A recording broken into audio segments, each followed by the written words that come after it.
নবোদয় বিদ্যালয়ের সামনে আজকে অবরোধে বসেছি। ছাত্ররা দীর্ঘদিন ধরে জল পাচ্ছে না, জলের অনেক সমস্যা, তারা স্নান করতে পারছে না, খাওয়া খাচ্ছে না ঠিকঠাকভাবে জলের জন্য। এত গরমের মধ্যে যদি জল ছাড়া থাকে তাহলে তারা কী হবে? প্রিন্সিপাল ম্যাডামও সঠিক কোনো আমাদের আশ্বাস দিচ্ছে না যে জল আসবে বলে, শুধু বলছে আজকে হবে, কালকে হবে, এগুলি বলে বলে আমাদেরকে রোজ রোজ বলছে। কতদিন থেকে আজকে 6 দিন 7 দিন থেকে জল নিচ্ছে না। তো বাচ্চারা তো বয়ে খাওয়ান খাচ্ছে না, খাওয়ান ওরা বলে খেলে তো টয়লেট যেতে হবে, তো খাওয়ান বন্ধ। 6 দিন থেকে জল নাই, টয়লেটও যাওয়া বন্ধ। এরকম করে তো আমাদের বাচ্চারা অসুস্থ হয়ে পড়বে। এখন কি বলেছে ওনারা? এখন তো ওই প্রিন্সিপাল ম্যাডাম তো কোনো ওই এসডিএম স্যারের কাছে ফোন করে, ডিএম ম্যাডামের কাছে ফোন করে, ফোনের কোনো রেসপন্স নাই। হ্যাঁ, রেসপন্স নাই। এর জন্য আমরা অবরোধে বসেছি, যাতে আমাদের এই সমস্যার সমাধান হয়, সুসমাধান হয়। কতক্ষণ থেকে আপনারা অবরোধ চালাচ্ছেন? আমরা প্রায় দেড় ঘন্টা। কোনো আধিকারিক এসেছিলেন? এক সপ্তাহ জায়গায় জল নেই, কিন্তু আমি অবগত নয়। আমি এইমাত্র অবগত হলাম যে এখানে জল নেই। আমি প্রিন্সিপাল ম্যাডামের সাথে কথা বলেছি, উনি আমাকে বলেননি, তবু আমি নিজে থেকে এসেছি এখানে। আসার পর তাহলে আমি প্রতিশ্রুতি দিয়েছি আজকে আমরা জল যেভাবে হোক নবোদয় স্কুলে পৌঁছে দেব এবং অবরোধ উঠানোর জন্য। মানে ঘটনার সত্যতা কতটুকু পেয়েছে? সত্যতা তো ঠিক আছে, কিন্তু তিনি শুধু বলেন উপর ডিএম জানিয়েছেন, এমএলএকে জানিয়েছেন, কিন্তু এই যে প্রধান হিসাবে আমাকে জানাননি। কি নাম আপনার? আমার নাম হলো প্রেমানন্দ দাস, লক্ষ্মীনগর গ্রাম পঞ্চায়েত। আমাদের জলের নিজস্ব কোনো সোর্স নাই, আন্ডারগ্রাউন্ড ওয়াটার নেই। আমরা পুরোপুরি ডিডব্লিউএস এর উপরে নির্ভরশীল জলের জন্য। তো ডিডব্লিউএস এর ওদের পাইপলাইনের মানে ঠিক করার কাজ চলছে গত 4-5 দিন থেকে। তো যতদিন অবধি ঠিক না হচ্ছে আমরা জল পাই না। আর কি বলে, রানিং ওয়াটার আমরা ওদের বাচ্চাদের দিতে পারছি না। কিছু বৃষ্টির জল জমানো আছে, ওটার থেকে তারা মানে ওই টয়লেট যাওয়া এই করা, বাট তাদের কষ্ট হচ্ছে, কারণ ওই 3 তলাতে জল নিয়ে উঠতে হয়, রানিং কোনো ওয়াটার নেই। আরেকটা অভিযোগ ম্যাডাম, গার্জিয়ান পক্ষ থেকে জানা এলো যে রাস্তায় উঠতে সময় স্কুলে যাওয়ার প্রবেশ মুখে এত দুর্গন্ধ, তারপর রাস্তা ভাঙা, গার্জিয়ানদের বসারও জায়গা নেই। রাস্তার তো কাজ শুরু হয়ে গেছে, এগুলি স্টেট ডিপার্টমেন্ট থেকে নেওয়া হয়েছে। বসার কোনো শেডঘর নেই? বসার একটা শেড আছে, বাট ওটাতে পর্যাপ্ত জায়গা নেই, বা আমার হাতে আর এক্সট্রা স্পেসও নেই যে আমি আর বানাবো। আপনার শুভ নামটা? মনিরূপা কর। আবার বলুন। মনিরূপা কর। আপনার কি কারণে এই অবরোধে বসলেন? আমরা তো দেখেন নবোদয় বিদ্যালয়ে বহুদিন ধরে তার জন্মলগ্ন থেকে জলের সমস্যা রয়েছে, তারপরেও কোনো রকমে চলছে। আজকে যখন আমরা প্রত্যেক রবিবারে আমরা অভিভাবকরা আসি, অভিভাবকরা আসার পর এখানে জানতে পেলাম প্রায় সপ্তাহব্যাপী জলের কোনো ব্যবস্থা নেই।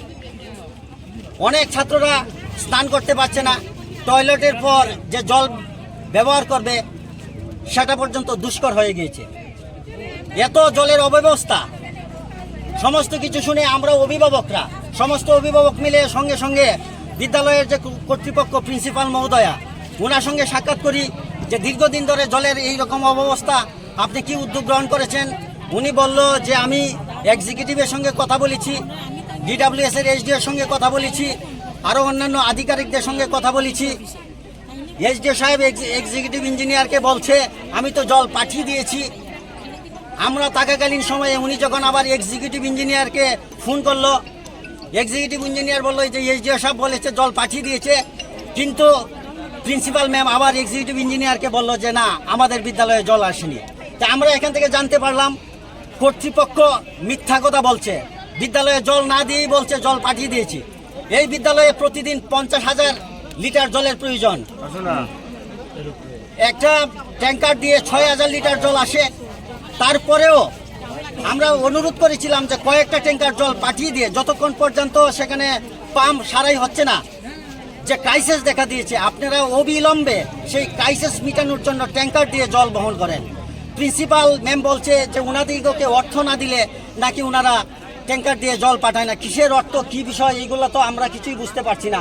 আমরা জানি ডিডব্লিউএস দপ্তর টেন্ডার করে শুকা মরশুমে যেখানে জলের অব্যবস্থা রয়েছে জল ট্যাঙ্কারের মাধ্যমে পরিবহন করে। কিন্তু এই বিদ্যালয়ে 500-600 স্টুডেন্ট রয়েছে, তারা 6 দিন ধরে জলের দুর্বিষহ যন্ত্রণা ভোগ করছে। এই জায়গাতে দাঁড়িয়ে এই যে কচিকাঁচা শিশুগুলা রয়েছে তাদের মুখের দিকে তাকিয়ে, বিশেষ করে প্রিন্সিপাল তো বলেছে উনি এই করেছে, সেই হিসাবে আমরা প্রিন্সিপালকে দুষছি না, কিন্তু ডিডাব্লিউএস কর্তৃপক্ষ একবার সেই সমস্ত কচিকাঁচাদের মুখের দিকে তাকিয়ে একটা উদ্যোগ গ্রহণ করবে, ন্যূনতম সেই ব্যবস্থা আমরা তাদের মধ্যে পরিলক্ষিত করতে পারছি না। আমার যেটা মনে হয়, ওনারা ভাবছে নবোদয় বিদ্যালয়ে যে সমস্ত ছাত্রদেরকে প্রেরণ করা হয়েছে সেই সমস্ত অভিভাবকরা হচ্ছে বুভুক্ষ, খেতে পারে না, তাদের দিনান্তে পান্তা ফুরায়, এই জন্য বোধহয় ওরা নবোদয়ে পাঠিয়ে দিয়েছে, যার জন্য আমাদের ছেলে মেয়েদের প্রতি ডিডাব্লিউএস দপ্তর এই রকম বৈষম্যমূলক আচরণ করছে। না হলে একটা শিশু, বাচ্চা শিশু, ডিডাব্লিউএস এসডিআর শিশু যেই রকম, আপনার সন্তানটাও সেই রকম, একটা শিশুর দৃষ্টিভঙ্গি নিয়ে একটা দপ্তর মানবিকতার পরিচয় বহন করবে আমরা লক্ষ্য করতে পারিনি। বাধ্য হয়ে আমরা আজকে এই জাতীয় সড়ক অবরোধ করতে বসেছি। আমরা জানি এই জাতীয় সড়ক অবরোধ করতে গিয়ে অনেক গাড়ি যারা নিয়ে এসছেন তাদের অনেক যন্ত্রণা, অনেক সমস্যার সম্মুখীন হতে হবে, তার জন্য আমরা ক্ষমা প্রার্থনা করছি। পাশাপাশি পদাধিকার বলে এই বিদ্যালয়ের চেয়ারম্যান হচ্ছে আমাদের ডিএম। তো আপনাদের মিডিয়ার মাধ্যমে আমরা ডিএম মহোদয়ের কাছে এই বার্তা বহন করতে চাই যে ইমিডিয়েট যেন উনি জল সহ, এই দিকে আপনারা দেখতে পাবেন একটা রাস্তায় দিকে যাওয়া যায় না, একটা ভঙ্গুর অবস্থা রয়েছে রাস্তায়। রবিবারে আমরা প্রত্যেক অভিভাবকরা আসি ছাত্রদের সঙ্গে দেখা করতে, আমরা গাছের মধ্যে বসি, ঝুঁকে অনেকদেরকে রক্ত শুষে নেয়, অনেক সময় দেখা যায় সাপে এসে তাড়া করে। বৃষ্টি পড়লে আমরা গাছের নিচে দাঁড়িয়ে, মাথার উপর টপ টপ করে বৃষ্টি পড়ে, আমরা কর্তৃপক্ষকে বারবার বলেছি আমাদের জন্য একটা শেডের